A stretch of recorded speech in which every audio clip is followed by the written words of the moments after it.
Welcome back to Birds of a Feather. This is your daily Baltimore sports podcast. My name is Nathan Stroud, and today we're going to be going over and recapping the very horrendous, embarrassing, and overall just casual Orioles loss in this game. We're going to be recapping the Orioles and Rays game that just ended about 20 seconds ago. The Orioles unfortunately do lose this game 4-3 and have now officially lost this series and are on the verge of getting swept in tomorrow's game. The Orioles lose this game 4-3, and I'm a little bit stunned. I'm a little bit, shell-shocked a little bit after what I just watched. But at the same time, I'm not really surprised. This team has shown us countless times that they can lose in the most embarrassing and horrendous and just horrific fashions possible. And that's just kind of become the normal for the Orioles at this point. So, again, this loss was absolutely ridiculous. To any other team, this loss would be outrageous. To every other team, this loss would be absolutely ridiculous. To every other team, this loss would be something abnormal. But for the Baltimore Orioles, this loss is normal. This loss is casual. This loss, we've seen it so many times before this year. Just another heartbreaking loss for the Orioles. They lose this game 4-3. And the reason why it was a heartbreaker was because the Orioles in this game started off the game hot. In the first inning, they had runners at second and third, no outs in the game. And you start to get that sense like, okay, here come the Orioles. They're coming out hot. They realize that they have to save this game, save the series, and, salvage what's possibly left in this season, hope-wise. They get runners at second and third. Jordan Westbrook, Jackson Holliday get on base. First two batters of the game. Things are looking good. And, they end up scoring two runners. Gunnar Henderson gets a sac fly. Then we end up scoring another run off of a base hit thanks to Ryan O'Hearn. And all of a sudden, after the first inning, the Orioles are up 2-0. Things are looking great. Dean Kramer's pitching for the Orioles. Obviously, he's been spectacular for the Orioles this season, and he was amazing for the Orioles again today. He got through 7 innings and only gave up 1 run. So Dean Kramer was excellent, was absolutely lights out excellent in this game today. He is not the reason at all why they lost this game. When your starting pitcher goes 7 innings and only gives up 1 run, you should be winning that game pretty much all the time. Jacob deGrom knows a lot about that, how his team didn't really, help him out at all. But Dean Kramer, he today, again, 7 innings, only gave up 1 run, and the only 1 run that he gave up was off of a ground out. So, again, Dean Kramer was excellent. He went 7 innings, gave up 1 run. But unfortunately, throughout those 7 innings, other than the first inning, the Orioles were just not able to score any more runs the rest of the game. They were getting guys on here and there. They were getting base runners on here and there, but they could not bring anybody home after that good first inning where they scored 2 runs. Nothing happened for the Orioles after that game. And then by the time we got to the bottom of the 8th inning, the Orioles were up 2-1 in the bottom of the 8th inning. I know it's not a big lead. It's not like a 5-1 lead or a 6-1 lead. We were up 2-1. But from the way that the game was going, it was a very much a pitcher's duel-like game. Both starting pitchers were excellent in this game, and it was up to the bullpens to see really who could hold that lead. And unfortunately, the Orioles bullpen completely folded in this game thanks to Anthony Santander. Oh my God, Sir Anthony Dominguez and Gregory Soto gave up the runs, gave up the plays, and in the bottom of the 8th inning, there was a very horrific error that was made by Jacob Stallings. A mixture of Jacob Stallings and Ryan O'Hearn. It more was on Jacob Stallings, though. Ryan O'Hearn was leading him into the throw. We'll talk about that in a little bit. But when we got to the bottom of the 8th inning, base runners were getting led on. Eventually, the Rays tied the game 2-2. Then there was bases loaded with 1 out, and Ryan O'Hearn got a routine ground ball over to first base. He threw it home to get the runner out at home. And prevent the score, obviously. And Ryan O'Hearn threw the ball home, was leading it to Jacob Stallings, had a low throw, was leading it to Jacob Stallings so he could get the runner out and him not score from third. And Jacob Stallings could not hold on to the ball and went past him, and that was the inning. And that pretty much was the game, actually, at that point. Jacob Stallings could not hold on to the ball. It ended up going behind him, and 2 runners from Tampa were able to score after that. All of a sudden, the Orioles are losing in this game 4-2. We go into the top of the 9th inning, and Tyler O'Neill gets a double, and then Cedric Mullins also, gets a hit that sends Tyler O'Neill home. And then after that, Jackson Holliday hit a almost home run in that stadium. It was right there at the wall. It was, you could say that it was robbed, you could say that it wasn't, but even if it wasn't robbed, it would have been literally at the top of the wall, and a run would have scored anyway, so it would have tied the game. And but a very, very near home run that Jackson Holliday almost hit. It was like at the most warning track of all warning tracks you could possibly be. The outfielder made a good jump, got the ball, ended the game. If that ball would have hit the wall, gone to the ground, or obviously went over, the Orioles would have either tied the game or had the lead. So that was a big part of the game. And then the Orioles all of a sudden lose this game 4-3. And yeah, just disappointing. Again, I've said this all day. I said this earlier in the episode that I posted this morning. I've said this in probably every single Orioles-related episode I've posted on this channel. It's just disappointing. It's disappointing to see the way that this Orioles season is gone.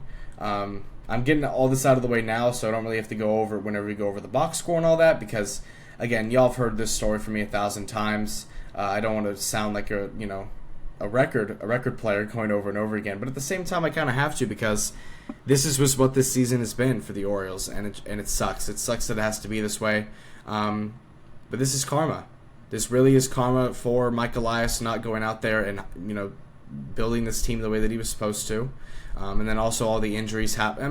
We know the story. We know what's happened with the Orioles season. We know how tragic this season has been. Obviously, a lot of Orioles fans' sights are kind of set to the start of 2026 and just, making sure that this team is in the best possible position to win games next season, which does include potentially trading a lot of guys this offseason, or not this offseason, but trading a lot of guys at the deadline, so we'll see what happens there. Obviously, the deadline is within the next 2 weeks, so, it really is crunch time right now for the Orioles. But this season is over. I'm going to be honest, guys. I said that the Orioles couldn't lose a series for the rest of the season, half a month ago. And they lost the series going into the season. They lost the series going into All-Star break against the Marlins. They won the first game, lost the next two to the Marlins, lost that series going into All-Star break. And now they have lost this series already coming out of All-Star break. So they've lost 4 games in a row. They lost the last 2 going into All-Star break, and they've also lost the first 2 coming out of All-Star break. And they're on the verge of getting swept tomorrow, so we'll see what happens there. Again, it has just been a very just ridiculous season overall, and just disappointing, and it sucks. And at this point, you just kind of have to shrug your head and move on. Another Orioles loss, another Orioles heartbreaking loss at that. And we just move on with it, I guess. But let's just go over this game. So going over this game, I already explained a lot of it earlier. But again, the Orioles lose this game 4-3. They drop to 43-54 on the season. They're back to 11 games below 500. And for the most part of this game, if you look at the box score here, innings 2, 3, 4, 5, 6, and innings 2, 3, 4, 5, and 6 were looking good for the Orioles. Obviously, they weren't really scoring any runs at all, but they were preventing runs as well. Dean Kramer was doing excellent in those innings, and the Orioles had the lead the entire game all the way up until the bottom of the 8th inning. And then, obviously, they lost the game off of that because they had 3 outs remaining to, take the lead back and win. But they just couldn't do that, like that promise happened a lot this year. But the Orioles do lose this game 4-3. They scored 2 runs early. Obviously, as I said, thanks to a Gunnar Henderson sac fly and a Ryan O'Hearn RBI single. Those were 2 of the runs scored by the Orioles early, and then obviously the Cedric Mullins RBI late in the game as well. But going over this offense, they had 11 total hits on the day. They actually out-hit the Rays 11-5 in this game, so they more than doubled the Rays' total hits. So the Orioles had 11 total hits in this game. They didn't get walked once in this game at all. But 11 total hits, got on base a good amount of times, went 2 for 11 with runners in scoring position, left 7 guys on base. They had a lot of opportunities through the middle, of the game to score, and they just couldn't do it, and it ended up coming back and biting them in the ass and losing them the game. But Jackson Holiday goes 2 for 5 in this game. He has a multi-hit day. Jordan Westbrook has a good game as well. He goes 3 for 4. He has a multi-hit day as well. They both also have runs scored.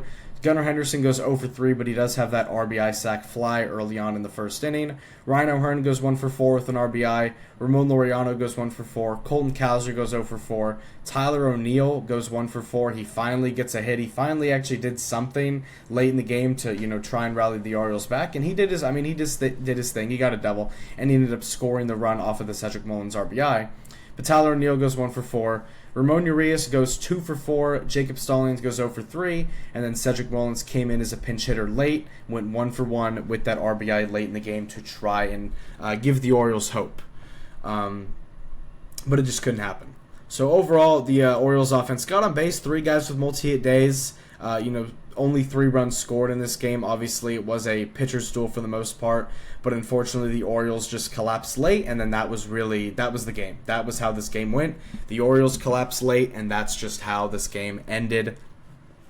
Going over to the pitching, Dean Kramer was absolutely excellent in this game. Got through 7 innings of work, only gave up 3 hits, 3 walks, and 1 run with 6 strikeouts in the process. He lowered his ERA from like a mid-4 to a 4.06 on the verge of hitting a 3. Dean Kramer and Trevor Rogers have been the 2 best Orioles pitchers this season. Trevor Rogers, his time and his share has not been a lot of games. It's a small sample size of games.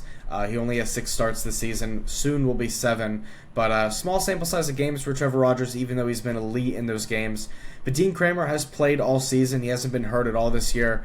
He's played a lot of starts this year for the Orioles. And he has, again, he goes 7 innings again today. And his ERA is almost at a 3. So Dean Kramer has been on and off early, but recently he has been excellent. Absolutely excellent for the Orioles. So shout out to him for being great and doing his thing. Seranthony Dominguez gets the loss in this game. Very deserved loss from Seranthony Dominguez. He gets through 0.1 innings, gives up 2 hits, 2 walks, and 3 runs. And then Gregory Soto comes into the game late.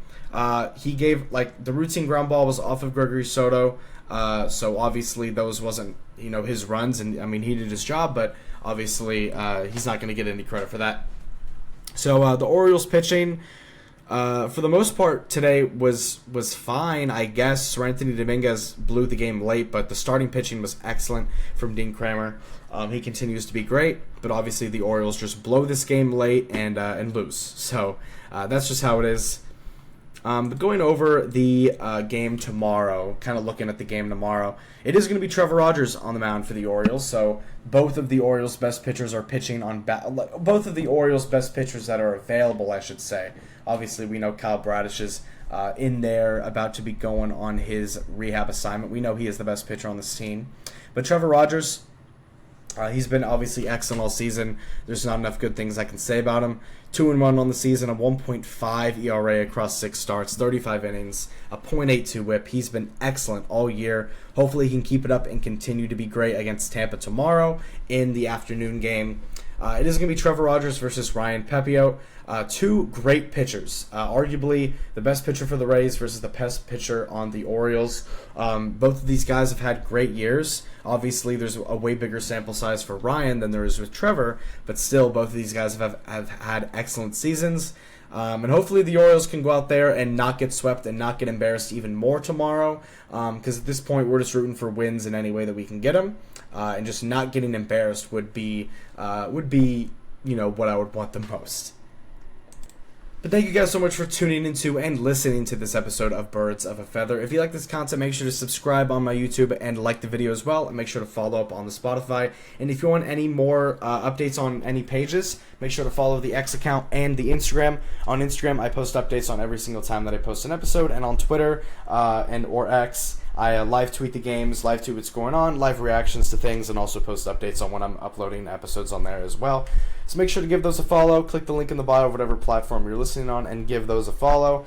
Again, I appreciate all the support. Obviously, these past 4 Orioles games have been heartbreaking, embarrassing, and all of the above. But, we have to enjoy it. We have to enjoy our time here and, enjoy every win that we can get and enjoy every game that we have with this Orioles team. Obviously, it's going to be a very active next 2 weeks for the Orioles in terms of trades. I expect it to be, and so does a lot of other people, but we'll see what happens with that. I'll have an episode up sometime tomorrow afternoon after the Game 3 of the series. Hopefully the Orioles can avoid getting swept and just get back on the win column and lose or end this losing streak. So see you guys tomorrow. Y'all have a great sales night. I'll see you later. Go O's, go Ravens, and I'll see you later. Peace out.